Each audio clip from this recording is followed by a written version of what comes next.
गोपाल जी, पहले तो आपका ये सरनेम का क्या माजरा है, पहले वो बताइए। बहुत सारे लोगों को क्यूरियोसिटी है कि आपकी सरनेम बहुत अलग है। मुझे पता नहीं है ये कहाँ से आई है, क्योंकि जैसे मैं गुजरात से बिलोंग करता हूँ और हाँ। वैसे पूरे अपने भारत में सरनेम का वो फंडा ऐसे ही चला आता रहे। किसी को अपने सरनेम के बारे में इतनी खास जानकारी नहीं होती है, क्यों है, कैसे है, क्या है। तो वैसे ही मेरी है, लेकिन मेरी थोड़ी यूनिक सी लगती है क्योंकि वो एक देश के नाम से जुड़ी है, इसलिए हर वक्त लोगों को क्यूरियोसिटी रहती है। हाँ क्योंकि हाँ। क्यूरियोसिटी इस बात की रहती है, जब मैं इंडिया में हूँ तो क्यूरियोसिटी खास करके गुजरात में इस बात की रहती है कि मेरी सरनेम ऐसी है कि उसको सुनते ही आप मेरी कास्ट को एज्यूम नहीं कर पाओगे। तो सबसे राइट। बड़ी तकलीफ ये होती है, सरनेम पूछने का यहाँ पे जो इरादा होता है कास्ट जानने का होता है कि कौन सी कास्ट है, लेकिन मेरा वो भी नहीं होता है। तो आदमी थोड़ा सा उसको ज्यादा क्यूरियोसिटी बढ़ जाते हैं, फिर खुल के पूछना पड़ता है कि कौन सी कास्ट से हो। तो ये सरनेम आपने नहीं, अक्वायर नहीं ये किया चला है? आता रहा है। ये इस सरनेम का अच्छा अच्छा। बहुत बड़ा हुजूम है। बहुत तादाद में है हमारी सरनेम। बहुत से ओह लोग हैं, ओके। बहुत से गांव में बिखरे हैं, बहुत से बड़े बड़े बिजनेसमैन भी है, पॉलिटिशियन भी है, सब है इसमें। एनीवे, गोपाल जी, ये बताइए कि आपका आम आदमी पार्टी ज्वाइन करने का कैसे हुआ, क्योंकि आप इसके पहले तो कोई पॉलिटिकल पार्टी में नहीं थे। और आपसे हम्म। इंस्पायर होके शायद कांग्रेस ने भी हार्दिक पटेल को अनाउंस कर दिया है। क्या कहना चाहेंगे इस बारे में? सबसे पहले मेरी बात को शुरू करने से पहले जो भी सुनने वाले हमारे साथी भाई, जो हमारे कंट्रीब्यूटर्स है, सपोर्टर है, वेल विशर है, सबको मैं मेरा नमस्कार करता हूँ। और आज तक उन्होंने जो भी सपोर्ट किया है, जिस किसी चीज को किया है, जिस किसी को भी किया है, लेकिन मुझे यकीन है कि कुछ नोबेल कॉज के लिए किया होगा, अच्छा करने के लिए किया होगा। तो वो जो अच्छाई की फीलिंग आपके अंदर है, उसका मैं आभार प्रकट करता हूँ। और बात है आम आदमी पार्टी में जुड़ने की, तो मुझे लगता है कि गुजरात में, और जब तक ये इंडिया अगेंस्ट करप्शन मूवमेंट नहीं हुई थी, तब तक आम लोगों के दिल में ये ख्याल था और अभी भी है, जहाँ पे ऐसा कोई फ्रंट नहीं है वहाँ पे, कि पॉलिटिक्स सिर्फ पैसे वाले लोगों के लिए और वेल एस्टेब्लिश्ड लोगों के लिए है। यहाँ पे कोई आम आदमी जा नहीं सकता है, सोच नहीं सकता है, या अगर जाना या सोचना चाहे तो वो वहाँ पे टिक नहीं सकता है। ये जो राइट। सोच है, उसको चैलेंज किया है आम आदमी पार्टी ने और अरविंद केजरीवाल ने। जब पहली बार 2013 के अंदर पार्टी बनी, इलेक्शन में गए, और वो सब जो हुआ, उसने मेरे जैसे लाखों युवाओं की आंखें खोल दी कि ये भी हो सकता है कि कोई आदमी स्ट्रगल करके खुद की पॉलिटिकल पार्टी बना करके जीत भी सकता है। ये पहली बार हुआ। ये एक स्पार्क था, मेरे लिए भी स्पार्क था कि ऐसा हो सकता है। उससे पहले तो हम यही सोचते थे कि हम लोग कैसे नेता बन सके। हमारा तो पिताजी नेता नहीं है, मेरा भाई नेता नहीं है, मेरा दादाजी नेता नहीं है, तो मैं कैसे राइट। नेता बन पाऊँ, मैं कैसे पॉलिटिक्स में जा पाऊँ। मेरा तो कोई गुंडा नहीं है, मेरे पास पैसा नहीं है। तो ये जो सोच है, उसने जो राजनीति के जो क्राइटेरिया थे, वो उसको बना के रखा था इन सब चीजों ने। पहली बार ऐसा हुआ कि कोई आम आदमी सड़क से उठ करके सीधा मुख्यमंत्री तक पहुंचने लगा। तब जाके हजारों दिल में एक्सपेक्टेशन और ड्रीम्स जगने लगे, बोले कि ये तो हम भी कर सकते हैं। जहां तक मेरा आम आदमी से जुड़ने का सवाल है, इसी बात से जुड़ा है कि गुजरात में अभी हालात क्या है। भाजपा और कांग्रेस दोनों well established, well equipped, well resourced पार्टियां हैं। वो चाहती है जो वो आदमी ही उसका नेता बन सकता है। बाकी सब लोग उसका टोपी पहने, पट्टा पहने और पूरी जिंदगी उसके पीछे गुजार दे, उसको कुछ नहीं मिलने वाला। तो ये जो एस्टेब्लिशमेंट है दोनों का, उसके सामने हजारों क्वालिफाइड युवा है, और भी क्वालिफाइड लोग हैं, एक्सपर्ट्स हैं, बहुत से लोग हैं जिसके पास कुछ करने की तमन्ना है, जुनून है, लेकिन उसको एस्टेब्लिशमेंट के सामने झुकना पड़ रहा है। मुझे लगा कि ये आम आदमी पार्टी एस्टेब्लिशमेंट में नहीं मानती है, वो क्वालिटी में मानती है, और वो मानती है आदमी की क्या टैलेंट है, क्या करने की तमन्ना है। राइट। जैसे मैं जुड़ा आम आदमी पार्टी में, मुझे मेरे क्वालिटी, मेरा काम और मेरा मेरा जो क्वालिफिकेशन है, उसके हिसाब से मुझे गुजरात का वाइस प्रेसिडेंट बना दिया गया ऑन द सेम डे। तो ये बात क्या एक्सीलेंट। दिखाती है? ये बात दिखाती है कि आपका अगर कोई एस्टेब्लिशमेंट नहीं है, आपका कोई पॉलिटिकल बैकग्राउंड नहीं है, फिर भी अगर आपके अंदर कुछ है तो आप उस जगह पे सीधे पहुंच सकते हैं जिसको आप डिजर्व करते हैं। और ये इंडियन पॉलिटिकल हिस्ट्री में और करंट सिनेरियो में बहुत बड़ी बात है कि किसी भी युवा को, किसी भी आदमी को, किसी भी व्यक्ति को पॉलिटिक्स में एक ऐसी जगह पे स्थान मिले जिसको डिजर्व करता है। ऐसा आज के दौर में, जैसे अभी हम समाचार सुन रहे हैं भारत में, आपको अगर पता हो तो ये राजस्थान के सचिन पायलट जी अभी नाराज चल रहे हैं और दिल्ली में गए हुए हैं अपने विधायक लेकर के। तो ये क्या दिखाता है कि एस्टेब्लिशमेंट के सामने बड़े से बड़े, उससे भी बड़े लोग घुटने टेक देते हैं, सरेंडर होना पड़ता है उसको। तो आम आदमी पार्टी में जुड़ने का एक ही लक्ष्य है, एक ही ड्रीम है और एक ही रीजन है मेरा कि यहाँ पे हर किसी को प्लेटफॉर्म मिलता है, हर किसी को चांस मिलता है और हर किसी को अपनी टैलेंट के हिसाब से इम्पोर्टेंस मिलता है।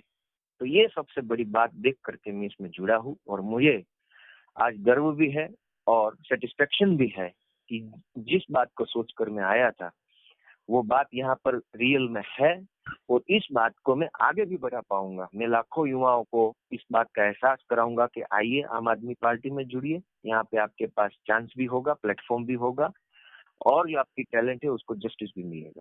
तो ये बात है। ओके गोपाल जी, ये तो बहुत ही शानदार स्टार्ट है और बहुत ही पॉजिटिव सोच है आपकी।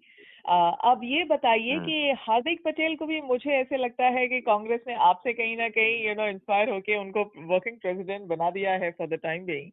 इसको कैसे आप सोचते हैं, क्योंकि आप लोगों ने भी साथ में काम किया होगा, बहुत सारे इश्यूज साथ में उठाए होंगे, अब कंपटीशन में आ गए हैं, दोनों आमने सामने आ गए हैं, तो इसको कैसे आप देखते हैं? देखिए, पहली बात यह है कि हार्दिक पटेल और मैंने बहुत साथ में काम किया है कोटा आंदोलन में और बहुत सी रैलियों में हम वो स्पीकर रहे हैं, बहुत से बार बैठे हैं, चुनावी रैलियों में भी साथ रहे हैं, बहुत काम किया है। लेकिन हार्दिक 2017 में 2017 में कांग्रेस में गया और आज तक कांग्रेस ने उसको वो उसका पार्टी के अंदर क्या रोल रहेगा वो निश्चित नहीं किया था। अब जाके किया है। तो मैं ये नहीं मानता कि मेरे कारण से या आम आदमी पार्टी की वजह से या कोई दूसरे तीसरे कारण की वजह से ये किया होगा, ऐसा मानने में मुझे नहीं लगता है कि ये बात में इस बात को जैसे आपने कहा कि 2017 में उसकी एंट्री हुई पार्टी में और अब तक उसका पोस्ट डिसाइड नहीं किया था और सडनली आपके डिसाइड होने के 10-15 दिन में ही डिसाइड कर लिया, इसलिए पूछा मैंने। हो सकता है नहीं, ये मुझे लगता है ये कोइंसिडेंस भी हो सकता है। लेकिन जहां तक अब बात जहां तक ये आपने क्या बोला कंपटीशन का, तो मेरा ये मानना है कि हार्दिक अगर कांग्रेस में जाता है, कल जाके कोई इतना इन्फ्लुएंस करने वाला यूथ भाजपा में भी जाता है, तो मेरा पर्सनली ये सोचना है कि यूथ कहीं भी जाता है और उसको कहीं पर भी पावरफुल पोजीशन मिलता है तो ये अपने आप में एक बहुत बड़ी बात है, वेलकम करने वाली बात है और इंस्पायरिंग भी है कि पॉलिटिक्स चेंज हो रहा है। हार्दिक को अगर ये वर्किंग प्रेसिडेंट बनाया जाता है तो ये कांग्रेस के इतिहास में और अपने आप में बड़ी बात है। तो मुझे लगता है कि इसको पॉजिटिव तरीके से लेना चाहिए। कल जाके हार्दिक भाजपा में भी ये जगह बना ले अपनी, या कोई और युवा भाजपा में अपनी ये जगह बना ले, तो वो भी बड़ी बात है। क्योंकि मैंने पहले सवाल के जवाब में बताया कि एस्टेब्लिशमेंट इतना हो गया है कि कहीं किसी को जगह नहीं मिल रही है और इस हालात में, इस दौर में अगर किसी को कहीं पे भी जगह मिल जाती है तो मैं मानता हूं कि उसको अप्रिशिएट करना चाहिए, उसको इंस्पायर करना चाहिए, एनकरेज करना चाहिए कि वो उस जगह पे बैठ करके कुछ ऐसा democratic change with in the party लाए ताकि और भी युवाओं की जगह पार्टी के अंदर बनने लगे। अभी क्या कोई भी पार्टी में युवाओं की जगह नहीं है। यूथ विंग में सारे यूथ को भर्ती कर दिया जाएगा, टोपियां पहना दी जाएंगी, 21st ईयर का जो होगा वो यूथ विंग में जाएगा और 51 का हो करके निकल जाएगा, फिर भी वो यूथ के अंदर रहेगा, पूरी जिंदगी उसकी यूथ विंग में चली जाएंगी।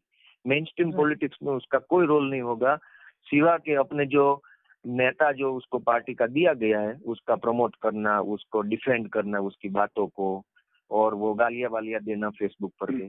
ऐसा करने में यूथ को रख दिया सभी पार्टियों ने। किसी ने रिस्पेक्ट नहीं दिया, किसी ने पोजीशन नहीं दिया, चांस नहीं दिया। इस हालात में कोई भी पार्टी युवाओं को चांस देती है तो ये अच्छी बात है। हमें तब तक नहीं बोलना चाहिए या फिर तब तक वेट करना चाहिए जब तक उसके पास कुछ पावर आता है, फिर वो क्या करता है, फिर क्या नहीं करता है, उस आधार पे हमें फिर उसको रोकना टोकना चाहिए। ये मैं मानता हूँ किसी के भी बारे में, हार्दिक ने या देश का कोई भी युवा होगा। Okay, that's really nice thought Gopal ji. लेकिन मैं कंपटीशन की बात कर रही थी कि हम अट्रैक्ट करना चाह रहे हैं। गोपाल राय जी ने जब आपको इनवाइट किया, फेसबुक जो लाइव हुआ था उसमें कहा था कि 70% कैंडिडेट्स जो होंगे म्युनिसिपल इलेक्शंस में, लोकल बॉडी इलेक्शंस में, वो यूथ होंगे। इस पे कुछ डिस्कशन हुई आपकी उनके साथ?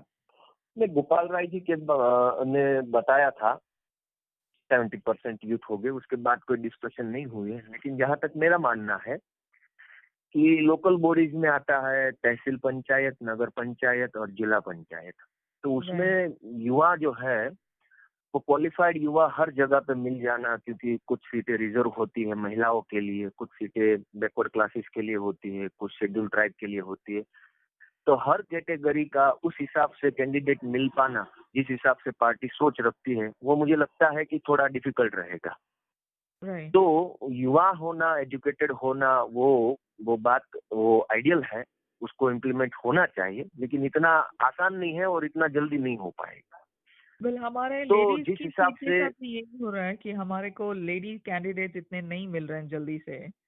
तो सोच तो हम ये भी चाहते हैं कि लेडीज को भी ज्यादा बढ़ावा दिया जाए, लेकिन हो नहीं रहा।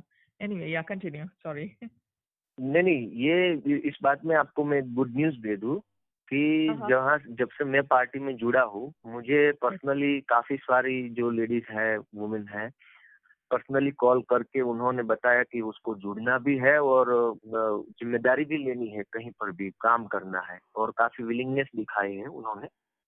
तो अलग अलग कई शहरों से मुझे जो एक्टिविस्ट महिलाएं हैं, जो कुछ भी काम कर रही है, जिसका सीधा सीधा कोई भी पॉलिटिकल कनेक्शन अभी नहीं है, भाजपा से नहीं है, कांग्रेस से नहीं है, किसी से नहीं है, लेकिन जो सोशल काम करती हैं जो महिलाएं, उन्होंने अरविंद केजरीवाल जी के नेतृत्व को सोचा है, समझा है, जाना है।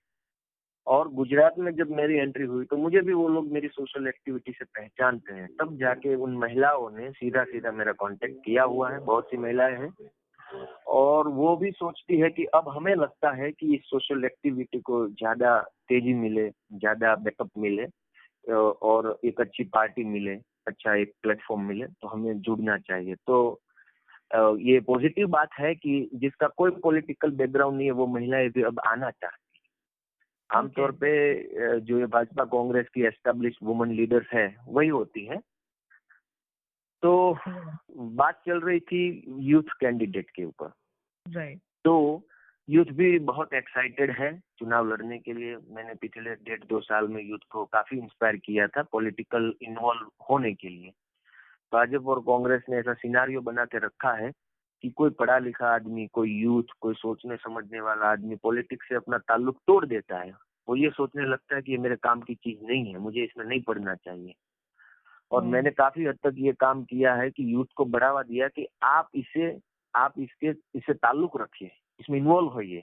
आप सीधा सीधा अपना अपना जो है माइंड इसमें अप्लाई कीजिए, आप इससे दूर मत भागिए, आपका नुकसान है इसमें।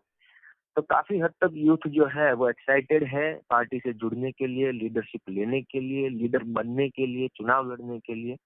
और बहुत अच्छा लग रहा है। अभी अभी पार्टी को भी रिपोर्ट मिल रहे होंगे, मुझे भी यूथ का इतना अच्छा प्रतिभाव आ रहा है कि मुझे भी हर रोज काम करने का दुगना मजा आ जाता है मुझे। Okay, that's very nice.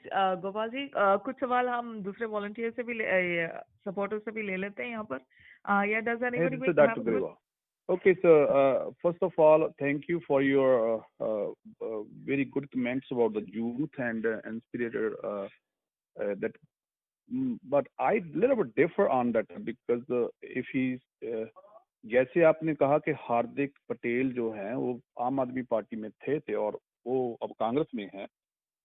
मेरे ख्याल से पहले ideology must be the first quality of youth होना बहुत बढ़िया है।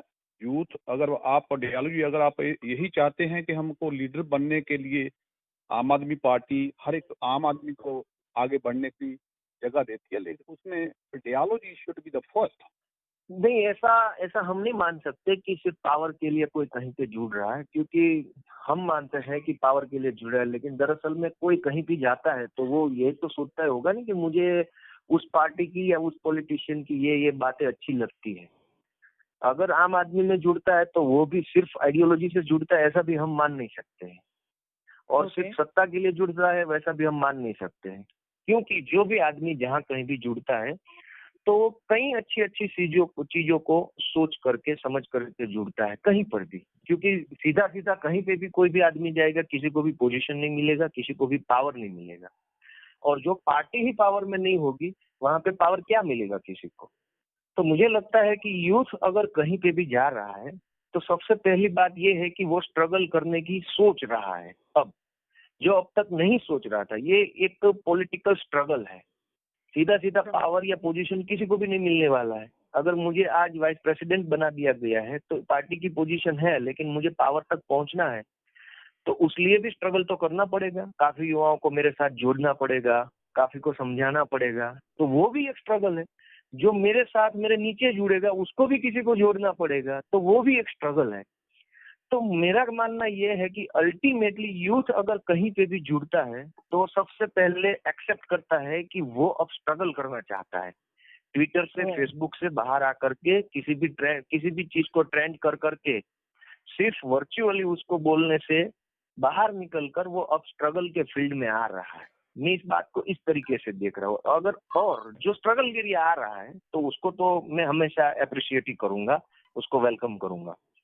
हाँ जी, Gopal ji, welcome to the आप फैमिली। आपसे मेरा सवाल था कि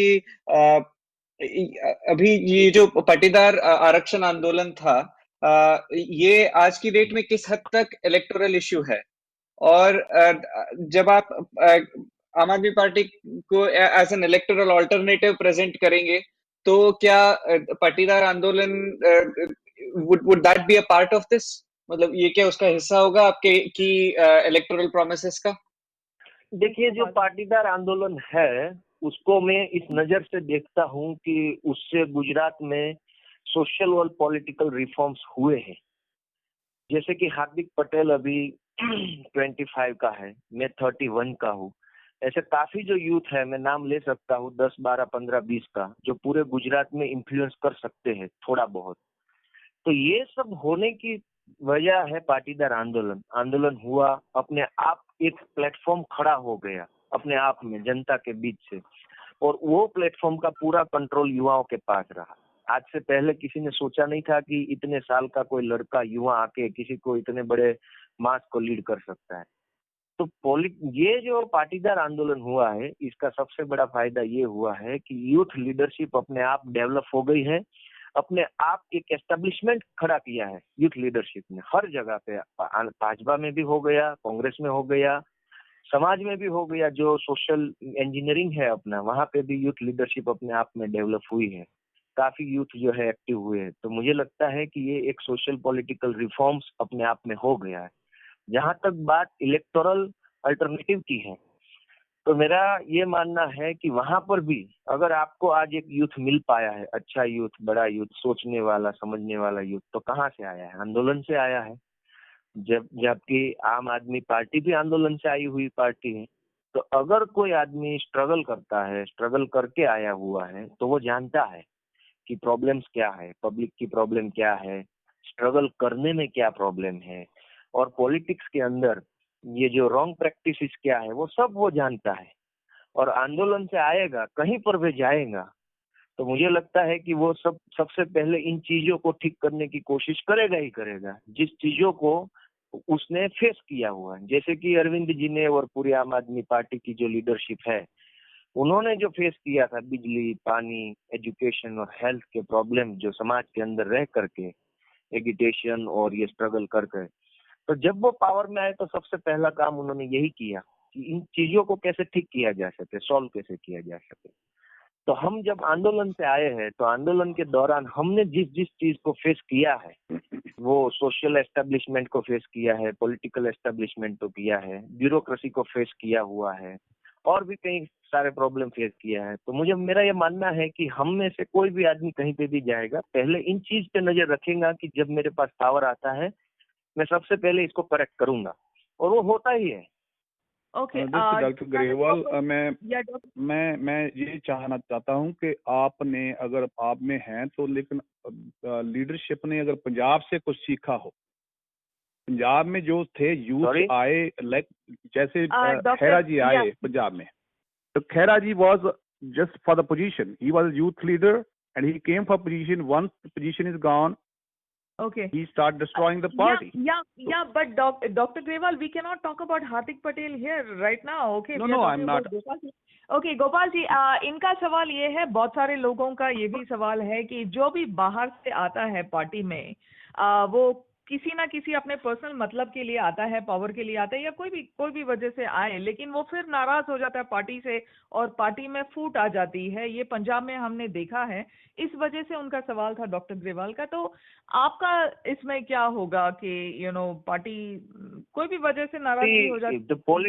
political system, Indian political system जो है, it is a field of uncertainty. We cannot read anyone's mind that what he thinks or what he does not. So जब हम पॉलिटिकल प्लेटफॉर्म पे चल रहे हैं तो हमें जो उसकी जो अनसर्टेनिटी है उसको कभी भूलना नहीं चाहिए। वो सब होता ही रहता है, आगे भी होगा, पीछे भी हुआ है, कुछ भी कर ले। थोड़ी चीजें ऐसी है कि वो किसी के कंट्रोल में नहीं है, उसको करेक्ट किया जा सकता है, लेकिन उसको पूरा स्टॉप नहीं किया जा सकता है। कोई अगर आता है, कितने भी शुभ हेतु से आता है, अच्छे हेतु से आता है, तब भी हम उसका मन नहीं पढ़ पाते हैं। और जब वो जाता है, खुश होकर जाता है या दुखी होकर जाता है, रियल रीजन से जाता है या कोई फॉल्स रीजन दिखा करके जाता है, तब भी हम उसका माइंड नहीं पढ़ पाते हैं। तो ये जो अनसर्टेनिटी है विल बी ऑलवेज देयर, और उसको हमें दिमाग में रख कर के चलना है। मैंने जब वो सोशल मीडिया के जो युवा हैं उसके साथ मीटिंग की थी, तब मैंने उसको यही समझाया था कि जो अनसर्टेनिटी है उसको हम इतना आइडियलिस्टिक लेवल से सोचने लगेंगे तो फिर डिमोटिवेट हो जाएंगे, क्योंकि ये मास मैनेजमेंट का फील्ड है। यहाँ पे करोड़ों लोगों को आपको उसके दिल को, उसको दिमाग को आइडियोलॉजिकली मैनेज करना है, ठीक है। तो इतना बड़े लेवल पे जब आप सोचने की, जब आप काम तैयारी करते हैं, तब थोड़ा बहुत अनसर्टेनिटी रहती है। और हर जगह जब हर कोई चीज ऐसी बनती है, कोई आता है, कोई जाता है, कोई कहीं से आता है, कहीं पे जाता है, तो हर चीज के पीछे जो रीजन दिखाया जाता है वो होता नहीं है, और जो होता है वो कभी आता नहीं है। और हर सर्कमस्टेंसेस, हर इंसिडेंट, हर नाराजगी एक जैसी नहीं होती है। तो मेरा ये मानना है कि जो आता है और जो अपने ये जो सोच के प्रति वो लॉयल रहता है कि उसको क्या करना है और कौन उसको करके देगा, जो मैक्सिमम लॉयल रहेगा वही आगे जाएगा। जो लॉयल नहीं रहेगा अपने सोच के प्रति, अपने खुद के प्रति, या जिस पार्टी से वो कमिटेड होता है उसके प्रति लॉयल नहीं रहेगा, तो मुझे लगता है कि ये जो लॉयल नहीं होने वाले लोग हैं उसके लिए हम टाइम बर्बाद नहीं करें, हम अपना काम करें। ये डॉक्टर ग्रेवाल का भी सवाल नहीं हो साथ तो जुड़ना मुश्किल है। Yes, who is that? नमस्कार जी, मेरा नाम गोपाल जी, नमस्कार, मैं हिमांशु बोल रहा हूँ न्यू जर्सी से। तो बहुत बहुत धन्यवाद, आप हमारे साथ जुड़ रहे हैं, इतने अच्छे से अपना विचार बता रहे हैं और गुजरात में आप इतना अच्छा काम कर रहे हैं। तो मेरा ये सोचना है कि आप जो भी ग्राउंड पे काम कर रहे हैं, we have faith and trust and all the volunteers and leader, आप अच्छे डिसीजन लेंगे। मेरा सिर्फ प्रश्न इतना है कि अमेरिका में बहुत सारे पाटीदार लोग भी रहते हैं, गुजराती कम्युनिटी यहाँ बहुत स्ट्रांग है और आपको भी पता होगा। तो आप इस बारे में क्या बता सकते हैं कि हम उनको किस तरह से पार्टी के साथ जोड़ सकते हैं, और ग्राउंड की कुछ ऐसी इश्यूज आप उठा सकते हैं जो जिनसे वो कनेक्ट हो and we can join them in the party?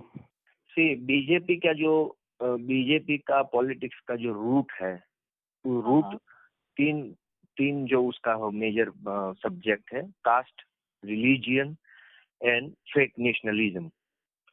इन तीन रूट के ऊपर बीजेपी की पूरी पार्टी खड़ी है। और जहां तक नई पीढ़ी का, हमारे जैसे लाखों यूथ का, क्वालिफाइड लोगों का मानना है कि ये जो कास्ट एंड रिलीजियस मैटर है वो हाईली प्राइवेट मैटर है, ठीक है, इनमें हम पढ़ना नहीं चाहते। लेकिन जो गुजरात से मेरा ये मानना है, सबका भी सोचना है कि हाईली रिलीजियस और हाईली कास्ट बेस्ड आइडियोलॉजी रखने वाला स्टेट है। यहाँ हर किसी को अपनी कास्ट और अपने रिलीजियंस को पब्लिक करने में, दिखाने में और उसके ऊपर प्राउड लेने में और रिपीटेडली उसी के अंदर वो कंटिन्यू रखने में थोड़ा ज्यादा अच्छा लगता है। तो इस चीज का ही भाजपा ने इतने सालों से लगातार फायदा उठाया है। और जब वो उसका जो प्रयोग है, एक्सपेरिमेंट गुजरात में सक्सेस हुआ, तो भाजपा ने उसका एक्सपेरिमेंट पूरे नेशनल लेवल पे किया हुआ है। कास्ट एंड रिलीजियस सेंटिमेंट को बार बार लगातार उसको सेंटिमेंट को हिलाते रहना और या इधर उधर करते रहना सिचुएशन के हिसाब से, और उसमें भाजपा जो है सक्सेस है।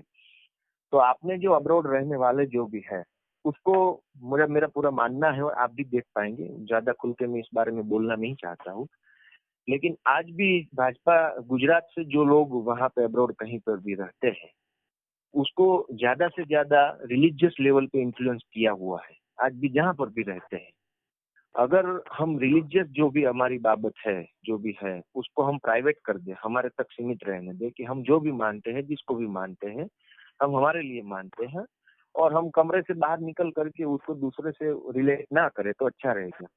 तो ये जो भाजपा ने अब्रॉड में भी जो बहुत सारा मैनेज किया हुआ है, आप देख लीजिएगा कि यूएई में और वो जो कंट्रीज है जहाँ पे इस्लाम डोमिनियन कंट्रीज है, वहां पर भी अब वो इंडियन रिलीजियस जो भी चीजें हैं उसको प्रमोट कर रहे हैं। उन सब चीजों से जब तक आदमी का ताल्लुक रहेगा तब तक वो भाजपा को छोड़ेगा नहीं।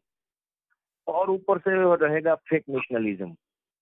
तो ये जो फेक नेशनलिज्म है उसकी तो बात ही नहीं करना चाहता हूँ। फिर भी मेरा ये मानना है कि अगर किसी को आम आदमी पार्टी से जुड़ना है और किसी को समझाना है कि क्यों इसके साथ जुड़े, तो उसको छोटी सी 2-4 बातें हमको दिखानी चाहिए। सबसे पहला एग्जांपल मैं यहाँ के लोगों को देता हूँ कि डोनाल्ड ट्रंप जो है अमेरिकन प्रेसिडेंट, वो और कोई भी अमेरिकन प्रेसिडेंट पहली बार गुजरात में आया था।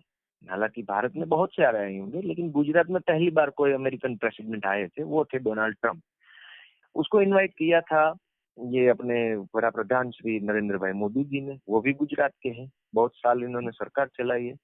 जब हमारे घर में कोई गेस्ट आता है तो वो हमारा कमरा, हमारा किचन, हमारा गार्डन देखने के लिए नहीं जाता है, लेकिन वो दिल्ली की स्कूल देखने के लिए जाता है। तो ये अपने आप में इंटरनेशनल लेवल पे कितना उसका रिमार्क किया होगा, कितना नोट किया होगा, वो पूरी दुनिया को दिखा सकते हैं कि मिलेनिया ट्रम्प जी जो है उन्होंने गुजरात की गवर्नमेंट स्कूल को नहीं देखा, उन्होंने दिल्ली की गवर्नमेंट स्कूल को देखा।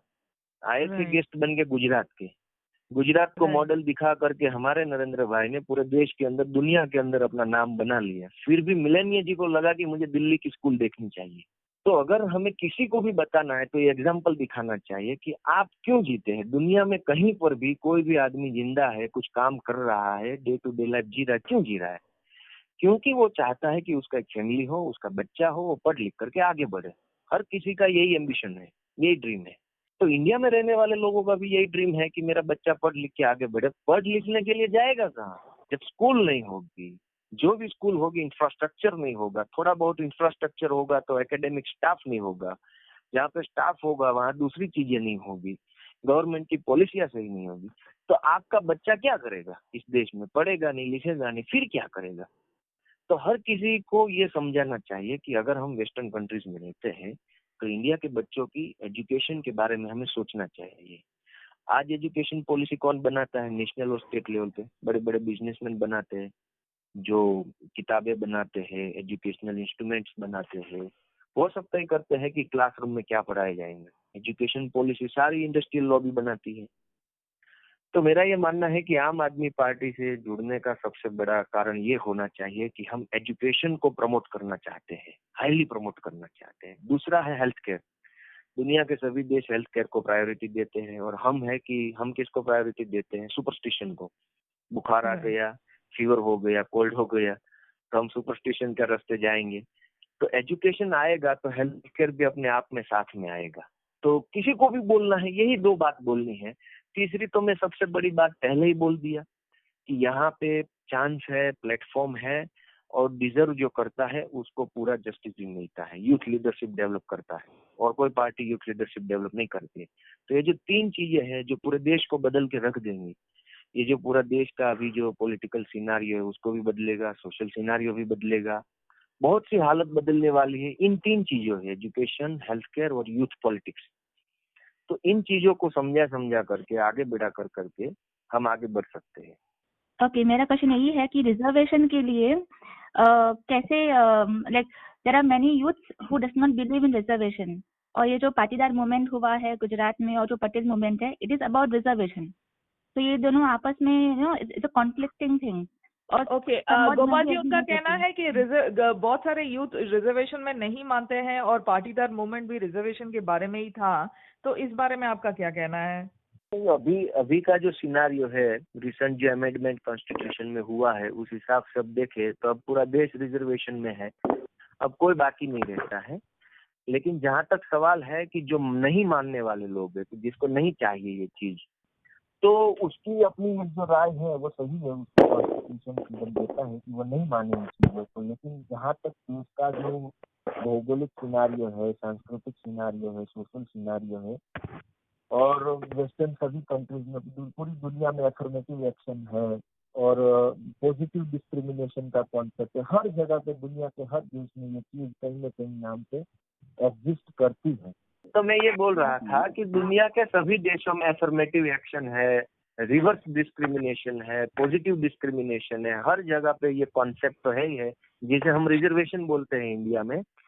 तो सभी देशों में जो पिछड़े हैं, जो इस रेस में, मतलब ये जो समाज की जो निरंतर चलती रहती जो रेस है, उसमें पीछे रह गए या पीछे रख दिया गया है जिस किसी को भी, या जिसको इक्वल अपॉर्चुनिटी नहीं मिली है, या जिसको इक्वल राइट्स नहीं मिले हैं, तो उन लोगों के लिए हर देशों में एक अलग से व्यवस्था है, जिसको हम कॉन्स्टिट्यूशनल प्रिविलेज भी कह सकते हैं। तो इंडिया में भी है, इसमें मुझे नहीं लगता है कि कोई ये बात है कि ये गलत है, ठीक है। मिडिल क्लास लोगों के लिए सच्ची में नहीं है। आप मेडिकल में जाइए, आप Komal, reservation is a long topic, we need to have this discussion separately. या और anybody else have a question? Hey Vijay, this is Abdul. Can I ask? Yes, go ahead Abdul. Go ahead. Yeah, hi Gopal ji, नमस्कार। बहुत बहुत शुक्रिया आपका radio में आने का। हमारा बहुत बेसिक क्वेश्चन है रिगार्डिंग गुजरात आप। हम गुजरात आप के बारे में बहुत ज्यादा नहीं जानते हैं। हम लोग जो भी पॉलिटिकल सिनेरियो में सुनते हैं बीजेपी कांग्रेस। मेरा क्वेश्चन ये था, हम लोग गुजरात आप में पंचायत लेवल पे, मेरा क्वेश्चन इंफ्रास्ट्रक्चर से है। हमारा पॉलिटिकल इंफ्रास्ट्रक्चर आपके पॉइंट ऑफ व्यू से कितना अंदर तक घुसे हैं हम लोग? पंचायत लेवल पे हमारा कोई इंफ्रास्ट्रक्चर है गुजरात में? गोपाल जी, थोड़ा ऑर्गेनाइजेशन के बारे में बताना चाहेंगे आप? अभी तक हमारा कितना ग्रोथ हुआ है पार्टी में? अभी बहुत अच्छा ग्रोथ हुआ है, वो भी रहा है। बहुत इंक्वायरी आ रही है, हर जगह से आ रही है, और सभी वर्ग से आ रही है, सभी जिलों से आ रही है। अब तक जो नहीं था वो अब है, और अब तक जो नहीं सोचा था वो भी अब होने वाला है। बहुत पॉजिटिव है, आप किसी को भी पूछ लीजिएगा गुजरात में, अब बहुत पॉजिटिव चल रहा है, क्योंकि दिल्ली में गवर्नमेंट रिपीट आई है। थोड़े बहुत लोग मुझे भी मानने वाले हैं जो बोलते हैं कि अच्छा लीडर है, और थोड़ी बहुत भाजपा से और कांग्रेस से जो लोग नाराज रहे हैं, या अब पूरे के पूरे बोर हो गए हैं कि चलो अब इसमें कुछ नहीं रखा, निकल जाते, वो भी लोग हैं। तो बहुत सी उम्मीदें हैं, और ये उम्मीदों का बाढ़ अभी आगे बढ़ ही रहा है। बहुत से लोग हमारे साथ जुड़ रहे हैं। और मैं आपको एक गुड न्यूज दे दूं, अब जब आपने पूछा है तो, कि लोकल बॉडीज के बारे में भाई ने पूछा है, पंचायत के बारे में, तो लोकल बॉडीज में आती है नगर पंचायत, जो सेमी टाउन होता है, छोटा सा टाउन, तो उसकी भी अपनी एक लोकल बॉडी होती है।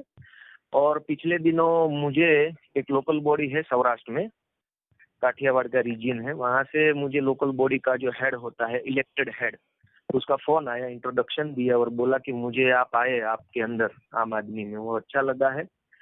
और मैं चाहता हूँ, और हमारी पूरी जो इलेक्टेड फुल मेजोरिटी बॉडी है, जो 85% मेजोरिटी रखती है लोकल बॉडीज में, तो वो पूरी बॉडी जो अभी इलेक्टेड है 85% मेजोरिटी वाली, वो आम आदमी के साथ और गोपाल भाई के साथ जुड़ना चाहती है। आप कब आ रहे हो हमें बताइए। फिर हमने वो स्टेट प्रेसिडेंट से मीटिंग करवाया और सब कंफर्म किया हुआ है। अब जब ये कोरोना वाला थोड़ा सा हल्का होगा, मैं जाऊंगा और पूरी इलेक्टेड बॉडी आम आदमी पार्टी के साथ जुड़ जाएंगी नेक्स्ट कुछ दिन में, जब मैं जाऊंगा तब। ये माहौल है कि हर लोग, हर जो आदमी जिसने कभी भी जिंदगी में कभी भाजपा का, कांग्रेस का सपोर्ट किया था, कुछ न कुछ रीजन से, कुछ सपनों से, कुछ चीज पाने के लिए, तो वो सब उसका वहां पे फेल हुआ है। ना भाजपा ने कुछ दिया है, ना कांग्रेस से दिया है। तो वो जो लोग हैं वो अब चाहते हैं अब कुछ नया हो, कुछ परिवर्तन हो, कुछ चेंज हो, तो वो सब लोग चाहते हैं।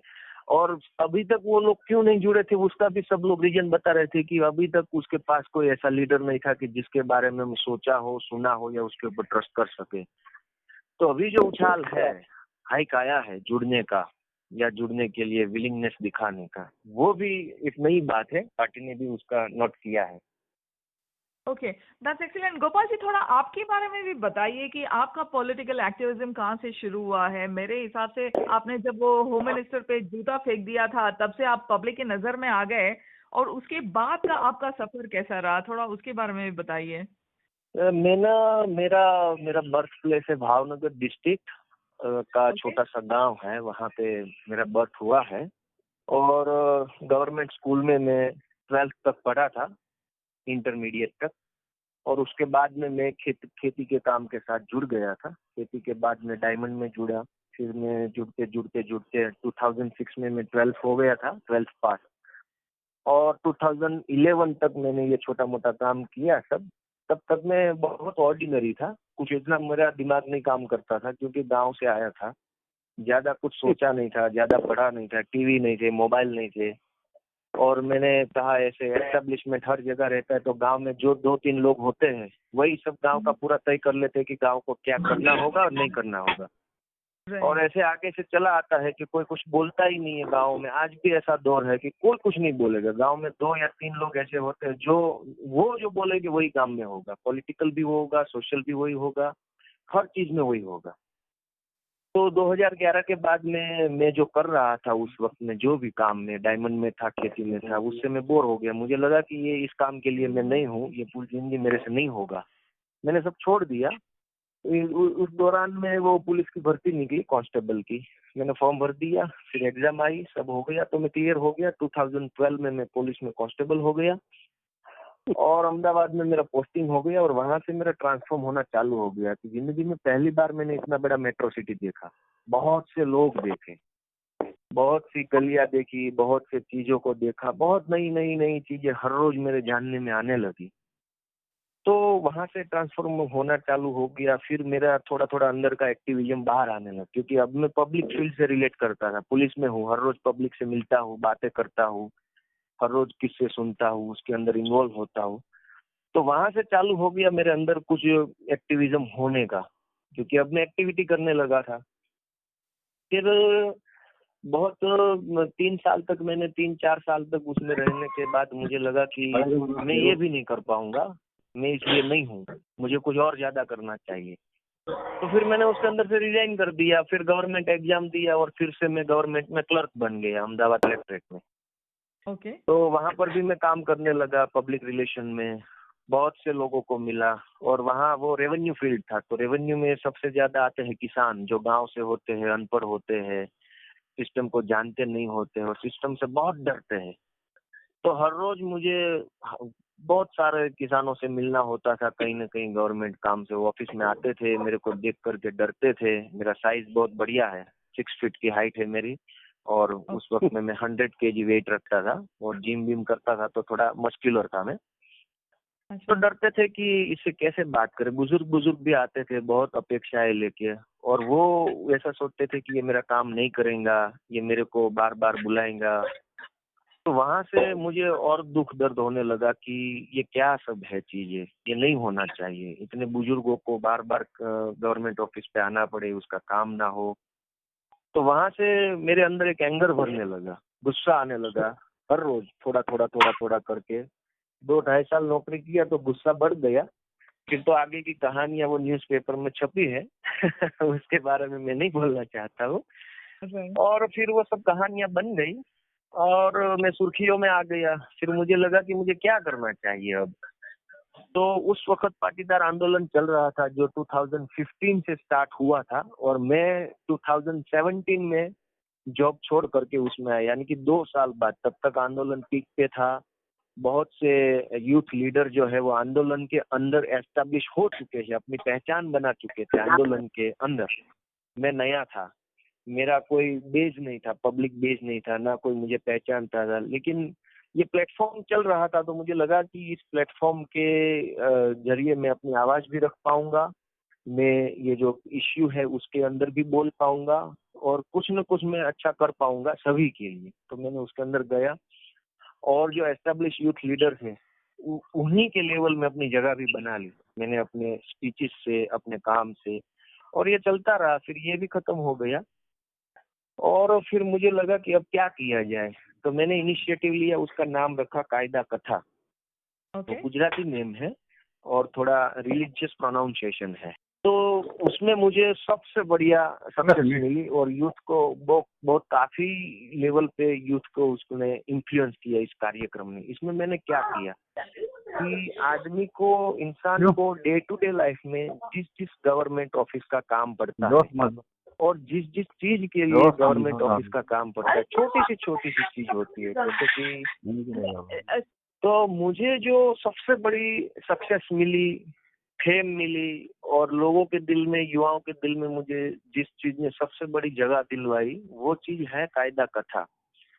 उसमें मैंने यूथ को सिस्टम से कैसे चलते हैं, सिस्टम को कैसे लिख के देते हैं, सिस्टम से कैसे काम करवाते हैं, उस चीज के लिए एडुकेट किया।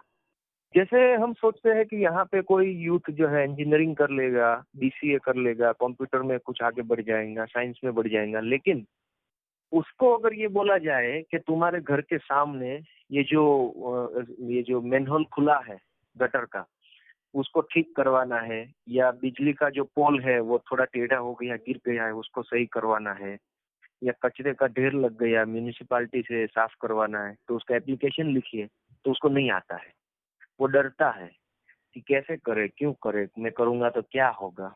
तो सबसे पहले मैंने काम इस डर को निकालने का किया।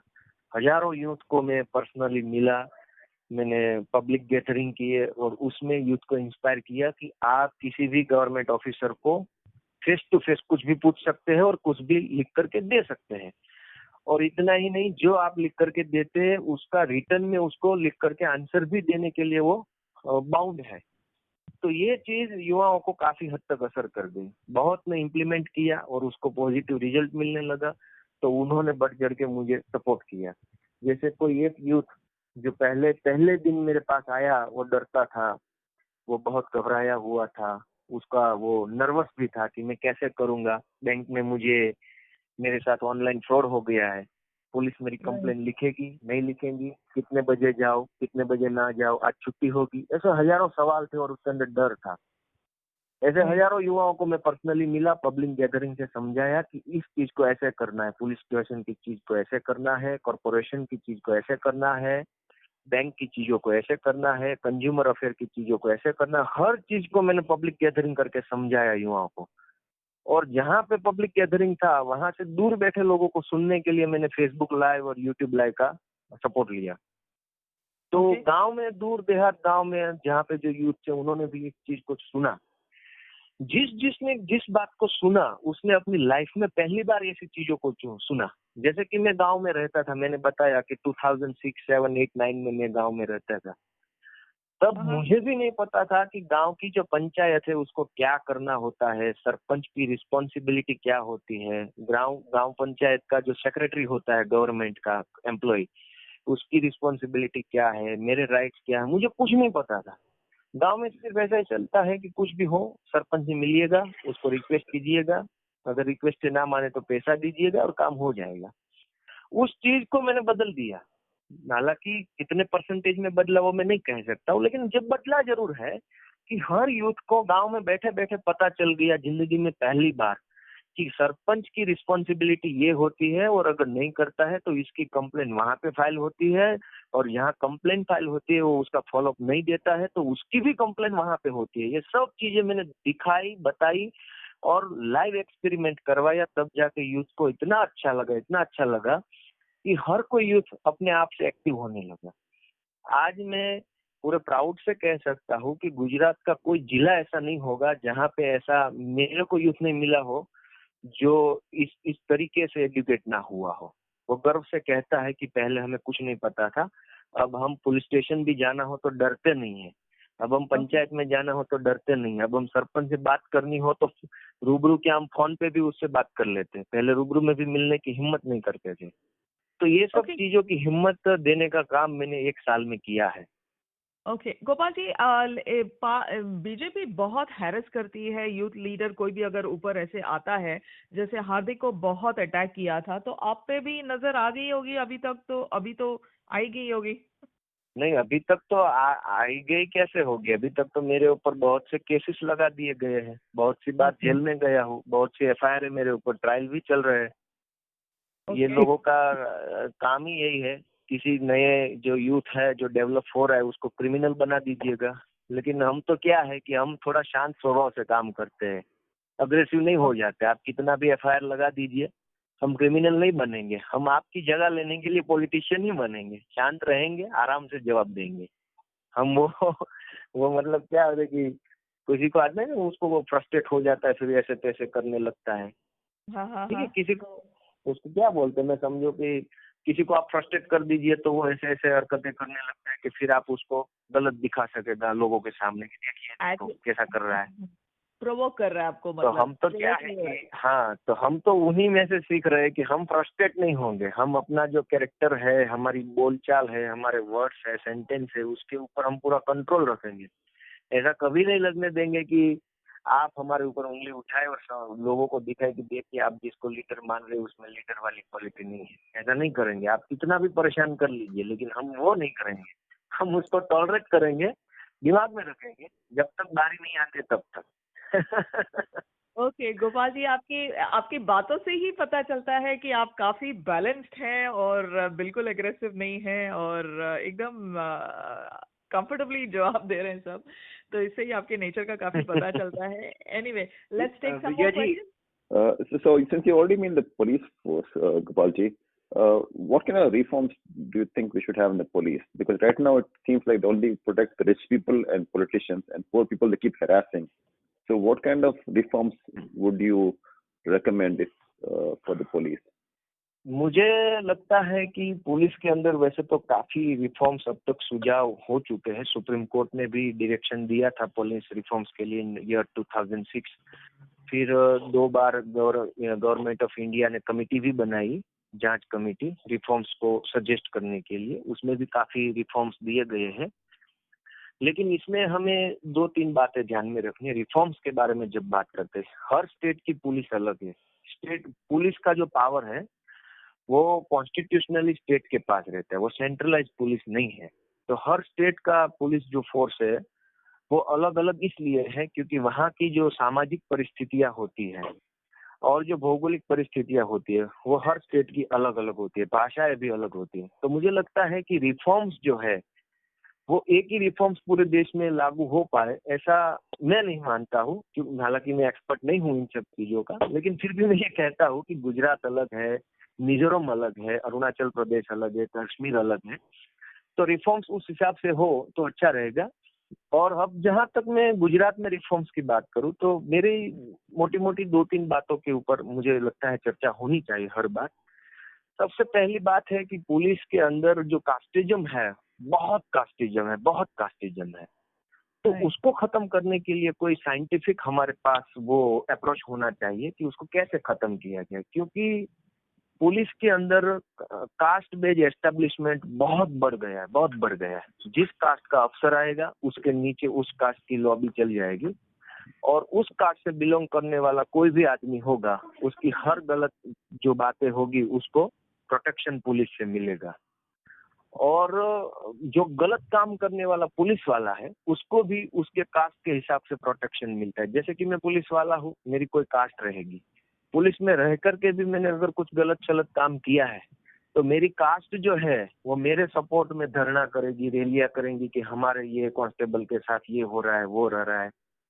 तो मुझे लगता है सबसे पहला रिफॉर्म ये होना चाहिए कि पुलिस को कास्टलेस कैसे बनाया जाए, किसी की भी कोई कास्ट होनी नहीं चाहिए।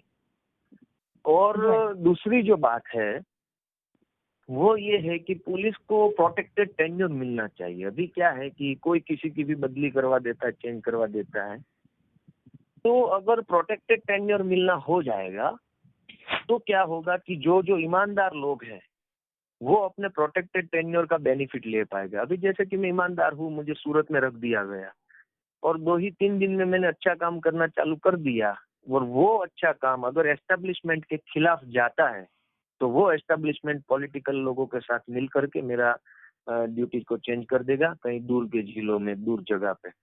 अगर इस चीज को बदल करके मुझे 3 साल का प्रोटेक्टेड पीरियड दिया जाए कि गवर्नमेंट को मुझे जहां पर भी रखना है रख ले, लेकिन फिर 3 साल तक मुझे वो वहां से हिलाएगा नहीं, तो ये जो 3 साल का मुझे प्रोटेक्शन मिलेगा उसका मैं पूरा फायदा उठाऊंगा और उस जगह पे हर गंदगी को मैं साफ करने की कोशिश करूंगा, अगर मैं ईमानदार होगा तो। अगर ईमानदार नहीं है तो फिर तो कुछ भी रिफॉर्म्स कर लीजिए, वो तो अपना रास्ता निकाल ही लेगा। और मुझे लगता है तीसरी जो चीज है सबसे बड़ी, वो पुलिस में इंफ्रास्ट्रक्चर का पूरा लैक ऑफ इंफ्रास्ट्रक्चर है। पुलिस के पास कुछ नहीं है। गुजरात में मैं आपको बता दूं, आप किसी को भी सीना ठोक करके बोल दीजिएगा, गुजरात पुलिस के पास ना इनफ क्वांटिटी में कंप्यूटर्स है, ना प्रिंटर है, ना टेलीफोन है, ना टेबल है, ना चेयर है, कुछ नहीं है।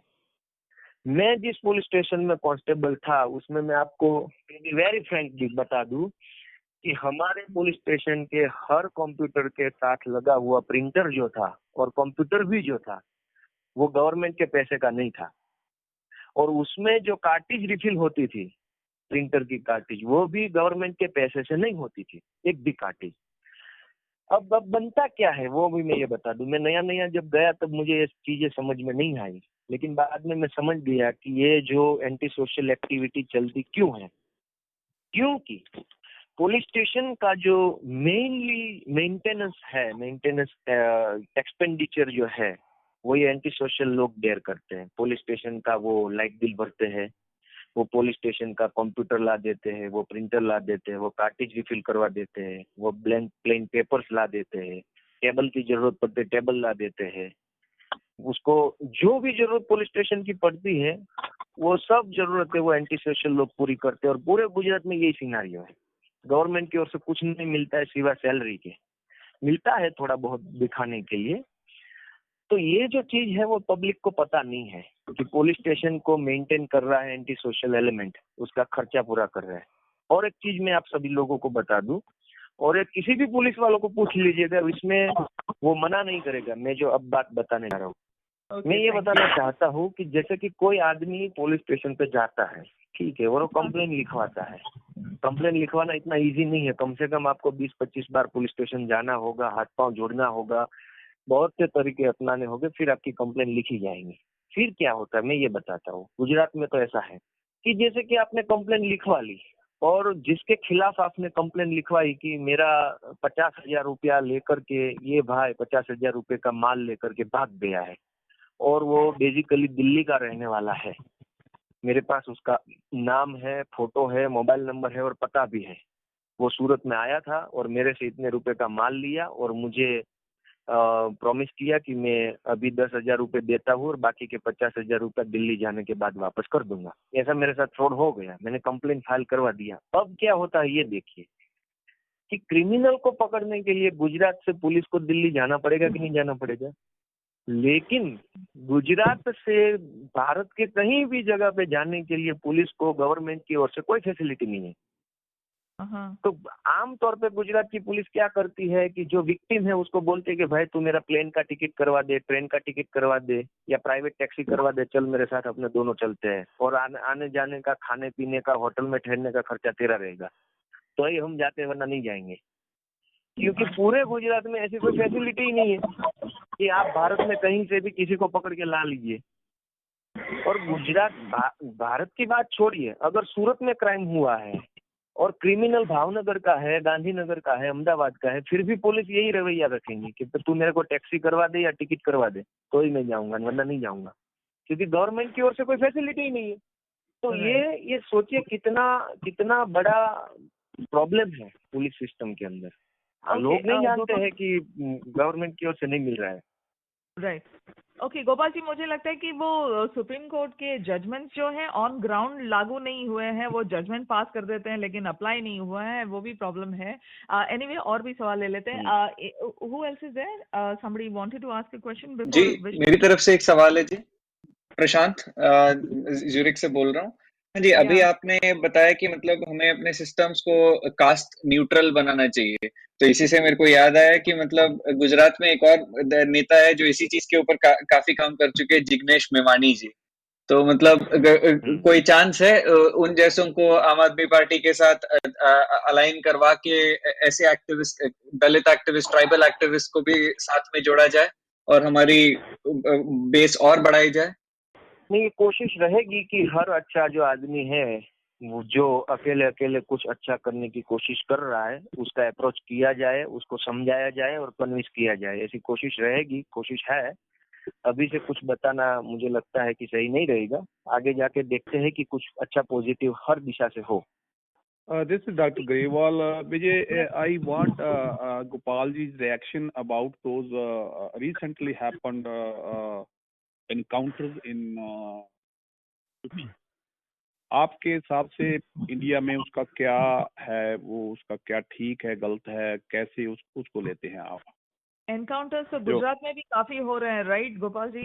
उस पे राय आपकी? लेकिन उसकी आपकी क्या राय है कि एनकाउंटर जो है जुडिशली, अगर हम कहते हैं कि सुप्रीम कोर्ट है तो लेकिन जुडिशली को बाईपास किया जा रहा है। एनकाउंटर के बारे में दो तीन बातें मुझे बतानी है।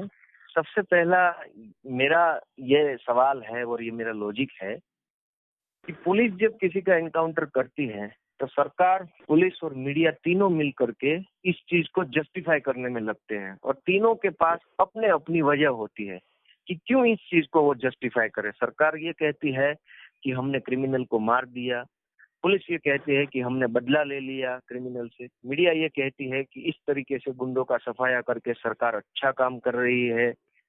तो ये तीनों जो लोग हैं, जो परसेप्शन और इन्फ्लुएंस बनाने वाले लोग हैं, वो अपने अपने तरीके से इस चीज को जस्टिफाई करते हैं और लोग उस जस्टिफिकेशन के हिसाब से एक कॉमन ओपिनियन बनाते हैं एनकाउंटर के सपोर्ट में कि चलो भाई ये चीज ठीक है।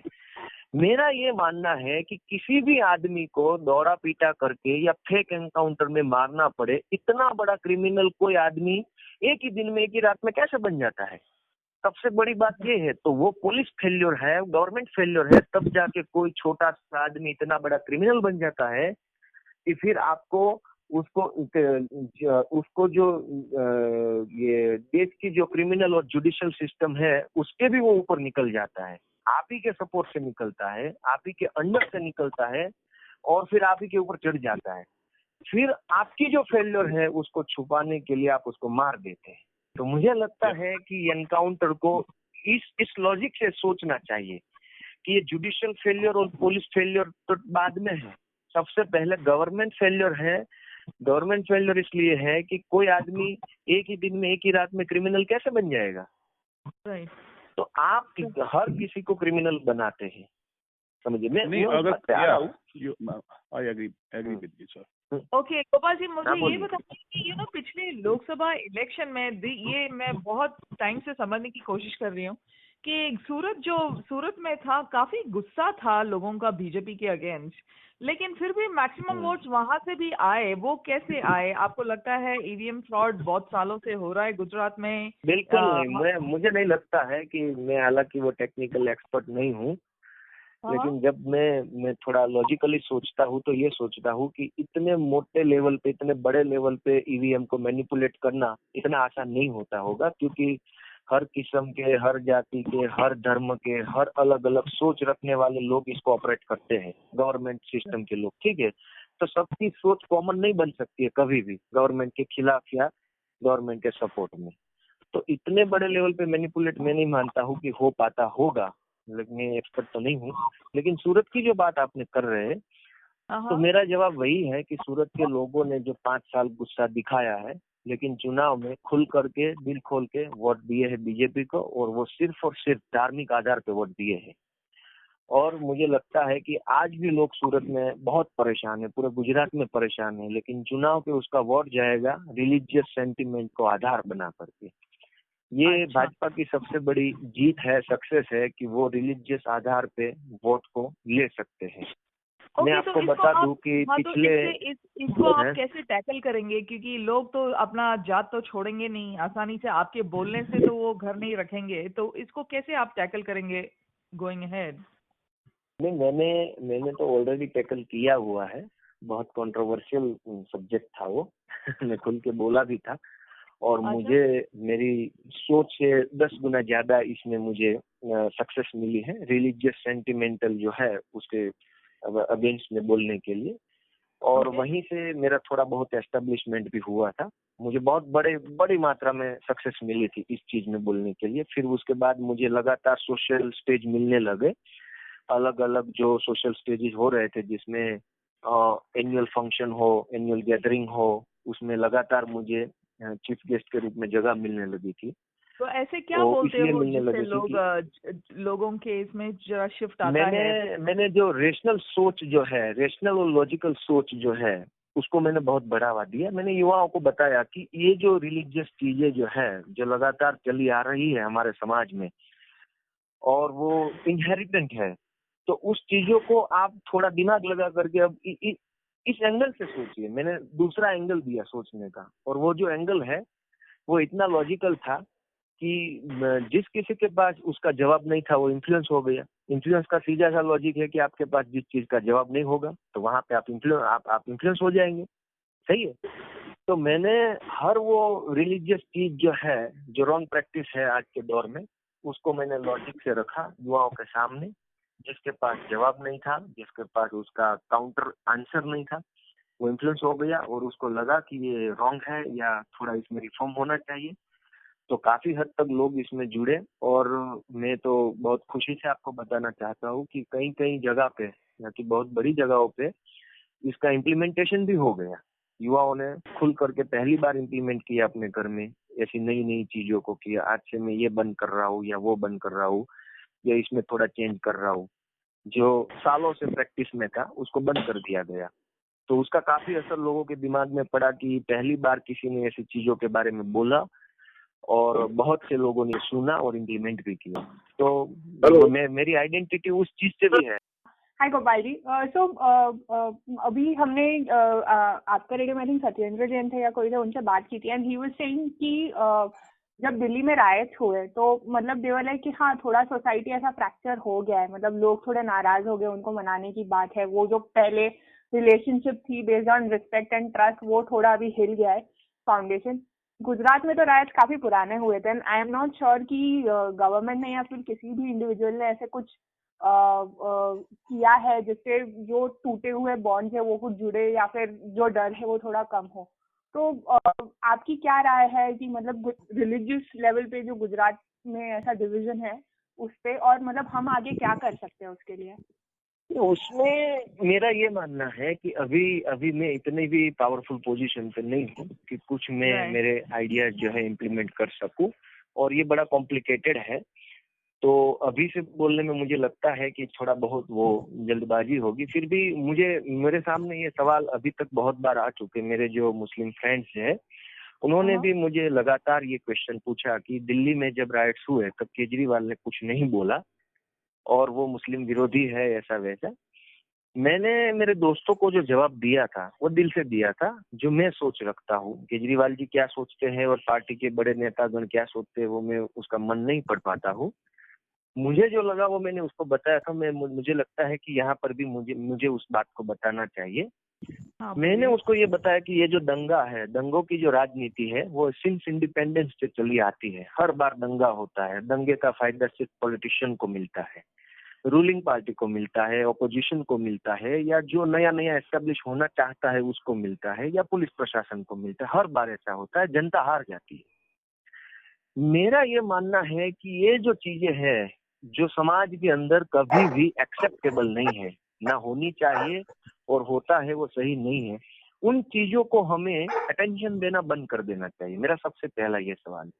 केजरीवाल जी ने अगर दंगाइयों को या दंगे के बारे में अटेंशन नहीं दिया है उसका हरगिज मतलब ये नहीं निकाला जा सकता है कि वो मुस्लिम के खिलाफ है। दंगा अगर मैंने करवाया है तो मेरा इरादा क्या होगा कि दंगा होगा, हंगामा होगा, मीडिया आएगी, गवर्नमेंट के लोग जो हैं वो फिर उसमें बाइट देंगे, उसका वो स्टेटमेंट देंगे, फिर उस स्टेटमेंट को कंट्रोवर्सी करेंगे। तो मेरा अल्टीमेटली जो गोल है वो तो सक्सेस हो गया। तो मुझे लगता है कि जिन चीजों को हम समाज से खत्म करना चाहते हैं उसको सबसे पहले इग्नोर कर दीजिए, उसको बढ़ावा ना दे, उसको इम्पोर्टेंस ना दे उस लेवल से जिस लेवल को वो सोचता है। अब जो दंगा करने वाला छोटा मोटा आदमी होता है वो दंगे में जा करके कुछ भी उल्टा सीधा कर लेता है, फिर एक मुख्यमंत्री लेवल का आदमी का स्टेटमेंट में उसका नाम आए या उसकी फोटो मीडिया में आए तो हाइट किसको मिली? दंगाई को मिली ना। तो उसको तो मजा आएगा, उसको हाइट मिलेगा, अटेंशन मिलेगा, मीडिया कवरेज मिलेगा। तो मुझे लगता है कि जो लॉन्ग टर्म इफेक्ट करने वाले जो अमित शाह यही चाहते थे कि मतलब उस पर डिस्कशन होता रहे, आग उबलता रहे उस पे। एग्जैक्टली जो दंगा करने वाला या दंगा कराने वाला है वो ये चाहता है कि डिस्कशन इसी के ऊपर बनी रहे, और जब तक डिस्कशन है तब तक किसी न किसी को इसका फायदा और गैर फायदा होने वाला है। लेकिन जब मेरा मानना है कि हमारी डिस्कशन हर बार एजुकेशन, हेल्थ केयर, ये जो करप्शन को अपने को डाउन करना है उसी के ऊपर रहना चाहिए। अब जा करके जो दंगा कराने वाला है उसको अटेंशन नहीं मिलेगा, और अटेंशन नहीं मिलेगा तो वो दंगा करेगा ही क्यों।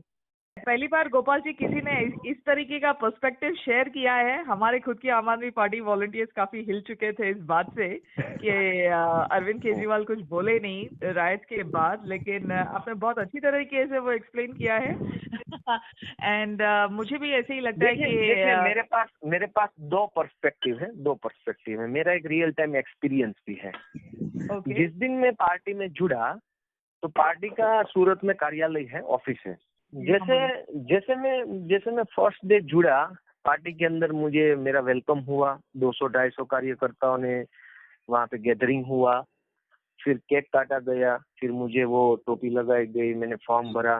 उस वक्त जो फोटोग्राफी हुई, किसी ने मोबाइल में मेरे फोटोज लिए, तो जाहिर सी बात है कि अलग अलग एंगल से फोटोज आए होंगे, भीड़ भाड़ थोड़ी बहुत होगी, हड़बड़ाहटी होगी।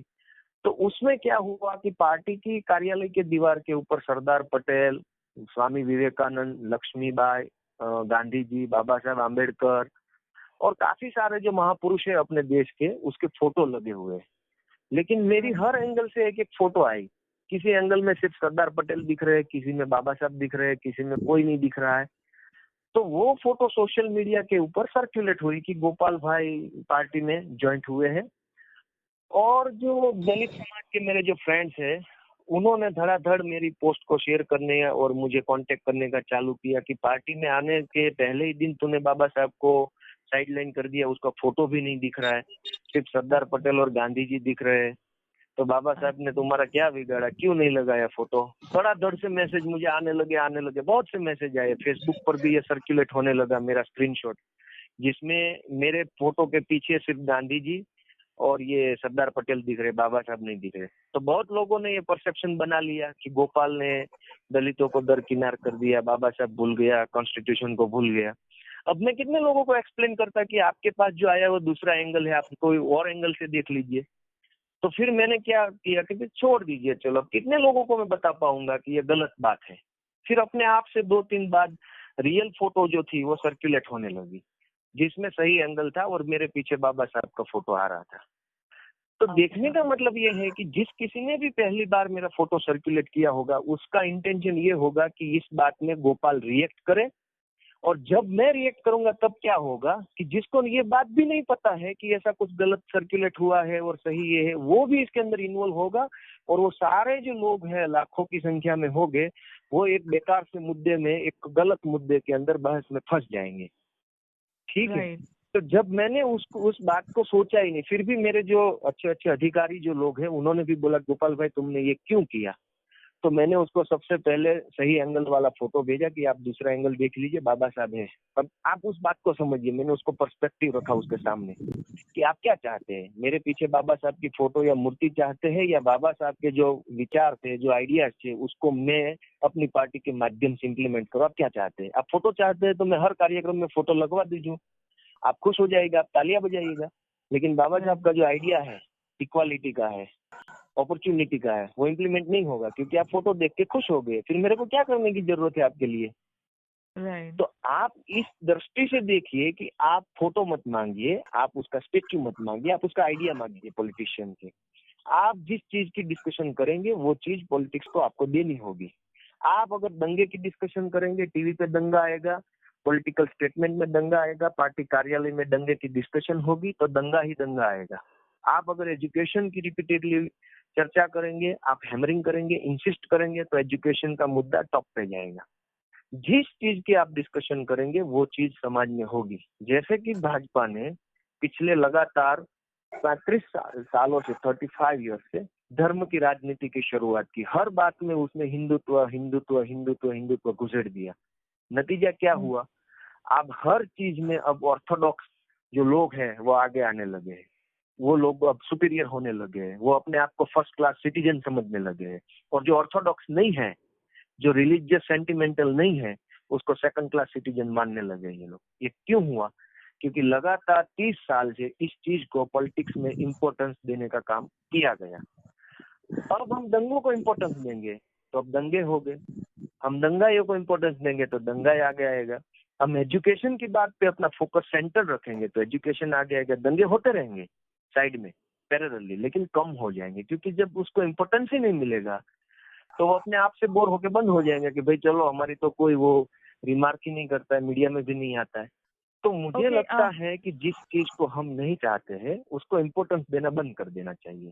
बराबर। एक्चुअली अगर अरविंद केजरीवाल शायद मुंह खोल देते उस वक्त दिल्ली राइट्स में, तो मुझे लगता है दंगा और ज्यादा फैलता, वो उस वक्त बंद नहीं होता, ज्यादा फैलता। और तो वो भी एक वजह रही होगी। ओके, एक बात मीडिया जी ये भी देख लीजिए, एक बात ये भी सुन लीजिए कि मुसलमान जो मेरे दोस्त हैं और जो दिल्ली के ये चाहते हैं कि दंगों के बारे में केजरीवाल जी कुछ नहीं बोले। मेरा ये मानना है कि दंगों के बारे में भाजपा और कांग्रेस के लोग बहुत सी बार खुल के बोले हैं। जहां उसकी सरकार होगी वहां नहीं बोलेंगे, ऑपोजिशन में होगे वहां बोलेंगे। लेकिन मुसलमानों के बच्चे जो है स्कूल में पढ़ने के लिए किसी ने बोला है क्या?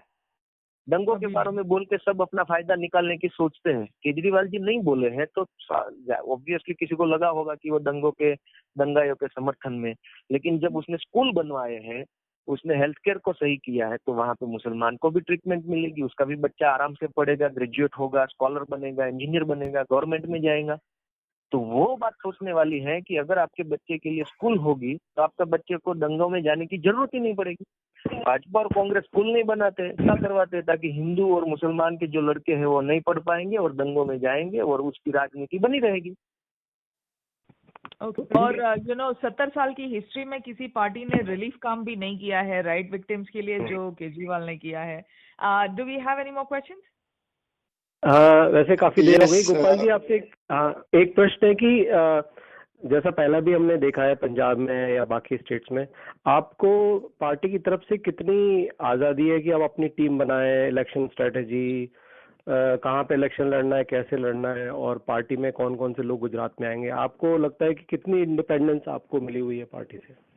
में जब एक टीम के साथ काम करते हैं तो मुझे लगता है कि इंडिपेंडेंस, जो पर्सनल इंडिपेंडेंस होता है, उसको हम इतनी प्रायोरिटी खुद से ही ना दें, क्योंकि एक टीम बन के काम करना है। पॉलिटिकल पार्टी एक बहुत बड़ी टीम होती है और जो पॉलिटिकल कार्यकर्ता होते हैं उसका बेज होता है। तो यहाँ पे पर्सनल इंडिपेंडेंस मैं नहीं मानता हूँ कि मुझे इतना इम्पोर्टेंस देना चाहिए। टीम का जो आम राय बनता है, कॉमन ओपिनियन, उसी के आधार के ऊपर हम सबको चलना चाहिए। और जो लोग इंडिपेंडेंस की बात करते हैं, मुझे लगता है कि वो इंडिपेंडेंस अपनी एम्बिशन के आधार पे होती होगी कि मुझे इतनी एम्बिशन है और इंडिपेंडेंस दिया जाए तो मैं ये कर लूंगा। तो वो मुझे लगता है कि टीम के साथ लेकर चलते हैं तब ऐसा होना नहीं चाहिए। थोड़ा बहुत फ्रीडम तो हर जगह पे रहता है। अभी मैं भी हूँ जैसे कि मेरा मतलब गुजरात से था, जो आम आदमी पार्टी की जो पूरी गुजरात यूनिट है उसको आपको ही नहीं, मतलब पूरी गुजरात यूनिट को, आम आदमी पार्टी को अपने इश्यूज को उठाने में और अपनी स्ट्रेटेजी बनाने में कितनी मतलब आपकी खुद की इंडिपेंडेंस है, जो आप अपने इश्यूज खुद लेके आगे बढ़ नहीं, सकते हैं? अभी का जो मैं बताऊं, अभी मैं पार्टी में 1 मंथ का सीनियर भी नहीं हूँ, फिर भी अभी मैं बताऊं तो जैसे कि मैंने पार्टी में आइडिया दिया तो पार्टी ने मेरे आइडिया को एक्सेप्ट कर लिया, और इतना ही नहीं, मुझे अप्रिशिएट भी किया कि चलो अच्छा आइडिया है, हम इसे इम्प्लीमेंट करेंगे और इम्प्लीमेंट करने की जिम्मेदारी भी तुम्हारी रहेगी, हम उसमें कोऑपरेट करेंगे। तो ये बहुत बड़ी इंडिपेंडेंस हुई मेरे लिए, और हर चीज को डिस्कस किया जाता है यहाँ पे, और किसी को जोड़ना है, किसी को नहीं जोड़ना है, क्या करना है क्या नहीं करना है, तो हर चीज में हर लोगों की राय ली जाती है, और आम राय जो बनती है उसी के ऊपर काम करता है। जहाँ तक मेरा एक्सपीरियंस है वहां तक तो ये बात है, और आगे जाके देखते हैं कि जब पार्टी हाईली एस्टेब्लिश होती है गुजरात में, उसका इन्फ्लुएंस भी बढ़ता है, तब जाके क्या होता है, तब की बात तो तब करेंगे, लेकिन अब अच्छा है, अभी अच्छा है। Okay. Do we have any more questions? Yes, I would like to ask Gopal भाई, गुजरात में अभी तक जो राजनीति जितना मैंने देखा है ये पूरी पुरुष प्रधान रही है, और इसमें महिलाओं का रोल, आनंदीबेन पटेल जरूर चीफ मिनिस्टर बन गई लेकिन महिलाओं का रोल मोटा मोटा काफी कम दिखता है। यहाँ तक कि अनामत आंदोलन में भी मैंने देखा कि अधिकतर 2-1 छोड़ के वो सब पुरुष चेहरे ही थे, जबकि ये हम अगर मोदी जी का इतिहास देखते हैं तो उसमें महिलाओं का एक बहुत बड़ा फैन बेस सामने आता है। तो आपके दिमाग में कोई रणनीति है महिलाओं को ज्यादा इंक्लूड करने की, और ये एक्चुअल में आम आदमी पार्टी के लिए ट्रम्प कार्ड साबित हो सकती है अगर हम सही से इसको खेल पाए तो? तो ये बहुत अच्छा सवाल है आपका महिलाओं के लिए। देखिए, हमारे पास सबसे अच्छा मुद्दा है एजुकेशन। आजकल आप गुजरात में देखोगे तो एजुकेशन का सबसे बड़ा वो कॉन्फ्लिक्ट बना हुआ है स्कूल और वो पेरेंट्स के बीच में। और पेरेंट्स का जब हम पेरेंट्स वर्ड बोलते हैं तब उसमें ज्यादा से ज्यादा होते हैं महिलाएं, पुरुष नहीं होते हैं वहाँ पे। तो सबसे ज्यादा फ्रस्ट्रेट जो है एजुकेशन एक्सपेंस से लेकर वो महिलाएं हैं, क्योंकि वो बच्चे को स्कूल लेने छोड़ने के लिए जाते हैं, नाश्ता तैयार करते हैं, और वो पेरेंट्स मीटिंग को भी वो महिलाएं अटेंड करती हैं। तो पूरा जो एजुकेशन सिस्टम को भाजपा ने जो डैमेज करके रखा है और हाईली एक्सपेंसिव बना दिया है, यहाँ तक कि जो प्राइमरी एजुकेशन को इन्होंने लाख और करोड़ में लाके रख दिया है। तो ये जो एक्सपेंस बढ़ गया है एजुकेशन का, उससे सबसे ज्यादा फ्रस्ट्रेट महिलाएं हैं, और हमारा सबसे बड़ा मुद्दा ही एजुकेशन है। तो सीधी सी बात है कि हम महिलाओं का मुद्दा अभी से एड्रेस कर रहे हैं, एजुकेशन की बात कर रहे हैं, तो वो मुद्दा एड्रेस हो रहा है अपने आप में, और महिलाओं का समर्थन भी मिल रहा है इस हिसाब से। Okay, that's excellent. Gopal ji, जाते जाते एक ये सवाल कर दीजिए कि का जवाब दे दीजिए कि आम आदमी पार्टी ज्वाइन करने के बाद कांग्रेस और बीजेपी का अब तक क्या रिएक्शन रहा है, या they are at the moment ignoring you, क्या रिएक्शन रहा है? पहले तो जाते जाते मैं जाता नहीं हूँ, मैं आपके बीच ही हूँ, यहीं पे रहूंगा। और यहीं साथ मिलके सब काम कर रहे हैं। ओके। और अभी से वो कुछ रिएक्ट नहीं कर रहे हैं। शायद वो ये सोच रहे होंगे कि क्या फर्क पड़ेगा इससे, हम तो बहुत बड़े हैं, बहुत पुराने हैं, बहुत एस्टेब्लिश्ड हैं, क्या फर्क पड़ेगा। तो मुझे लगता है कि जैसे ही 2013 में सीरियस नहीं लिया गया था, ऐसे अभी से हमको सीरियस नहीं ले रहे हैं। और हमारे लिए ये अच्छी बात है कि हमें सीरियस ना ले, तो हम और ज्यादा खुल करके अभी काम कर सकेंगे। अगर सीरियस लेना चालू कर दिया तो वो हमारे रास्ते में हर्डल बनाना चालू कर देंगे। तो अभी से सीरियस ना ले, वो भी अच्छी बात है ताकि हम बहुत से लोगों तक पहुंच जाए। क्योंकि भाजपा और कांग्रेस का जो काम है, किसी को अगर खड़ा नहीं होना देना है तो सबसे पहले उसका कैरेक्टर असासिनेशन करते हैं वो लोग, कि उसको गलत दिखा देते हैं, ये अच्छा नहीं है, ये हिंदू विरोधी है, ये मुस्लिम विरोधी है, ये भ्रष्टाचारी है, ये महिला विरोधी है, ये देश विरोधी है। ऐसा तैसा कर करके वो असासिनेट कर देते हैं अपने पूरा, उसका जो होता है ना, क्या होता है उसको बोलते हैं, आदमी का क्रेडिट होता है लेवल। तो अभी से वो अपने को इग्नोर करते हैं, वो बेनिफिट में है, ताकि लोगों में अपना जो वो इन्फ्लुएंस है वो बना रहे। Okay okay Gopal ji, last question. हमारे फाइनेंसेस हमेशा तकलीफ में आते हैं, we don't have much money, तो गुजरात में कैसे एक्सपेंशन काम होगा? फंड रेजिंग के लिए आपके क्या ऑप्शंस होंगे? अभी मुझे लगता है कि फंड के लिए वॉलंटरली जो लोग दे रहे हैं उसी से काम चलता है। और हमारी जो पार्टी की काम करने की वो रीत है वो बहुत कम एक्सपेंसिव है। उन दोनों के जैसे हम एक्सपेंस नहीं करते हैं। हम सादा कार्यक्रम करते हैं, सिंपल कार्यक्रम करते हैं। और जिस लोगों को जोड़ते हैं, मैं जिसको जोड़ता हूँ उसको मैं भी ये बोलता हूँ कि खुद के पैसों से काम करना है। यहाँ पर पैसा नहीं है और पैसा कभी आएगा भी नहीं, क्योंकि पैसा बनाने का काम नहीं करते हैं। फिर भी मुझे उम्मीद है और मुझे लगता है कि जो लोग भाजपा से तंग आ गए हैं, जो व्यापारियों को जीएसटी और नोटबंदी के दरमियान उसको जो तकलीफ पहुंची है, और जिसको इस कोविड पेंडेमिक में जिसको तकलीफ पहुंची है, वो लोग अब धीरे धीरे से बाहर आ रहे हैं और सोच रहे हैं कि किसी को खड़ा करने के लिए हम कंट्रीब्यूट करें। लेकिन वो कंट्रीब्यूट कब करेंगे हम, जब थोड़ा सा स्ट्रांग पोजीशन में आएंगे। तो अभी मैं और पूरी पार्टी काम कर रही है कि हम ऐसी पोजीशन में आए कि जहाँ से हमारी वो नोट लेना चालू हो जाए, लोग हमें सोचना चालू कर दे, तब जाके कोई हमें फाइनेंशियली कंट्रीब्यूट करेगा। ओके, बहुत बहुत शुक्रिया गोपाल जी आपका हमारे कॉल पर आने के लिए। आपने बहुत अच्छे से सारे जवाब दे दिए। उम्मीद है कि आप फिर से आएंगे, फिर से मौका मिलेगा आपसे बात करने का, तब और सवाल लेकर आएंगे। जाते जाते आपको कुछ कहना है? आगे ठीक है, आप हमारे साथ ही हैं, लेकिन अब कॉल से निकलेंगे उसके पहले अगर आप कुछ कहना चाहें तो। बस सभी साथियों को मैं थैंक यू कहता हूँ कि आपने इतने 1 घंटे तक मुझे सुना, और जिन्होंने प्रश्न पूछा उसको भी मैं थैंक यू कहूँगा, क्योंकि मुझे पूछने वाले लोग बहुत पसंद है। और मैं लोगों को यही सिखाता हूँ कि पूछना छोड़िए मत, सबको पूछिए, किसी की शर्म मत रखिए और किसी से घबराइए मत। पूछते रहेंगे तो रिस्पॉन्सिबल बना रहेगा आदमी। तो जिन्होंने पूछा उसका भी शुक्रिया। और आप सब लोग कहीं पर भी बैठे हैं दुनिया के कहीं कोने में, लेकिन देश की चिंता करते हैं, उस बात से मुझे बहुत खुशी हुई है। और मैं देश में रहकर देश की ओर से आप सभी को मैं वंदन करता हूँ, नमस्ते करता हूँ कि आप जैसे लोग बने हुए, सभी हजारों लोगों की उम्मीद भी बनी हुई है कि इस देश में आगे और भी अच्छा हो सकता है। तो इसके लिए आप सभी का विशेष शुक्रिया अदा करता हूँ। जय भारत।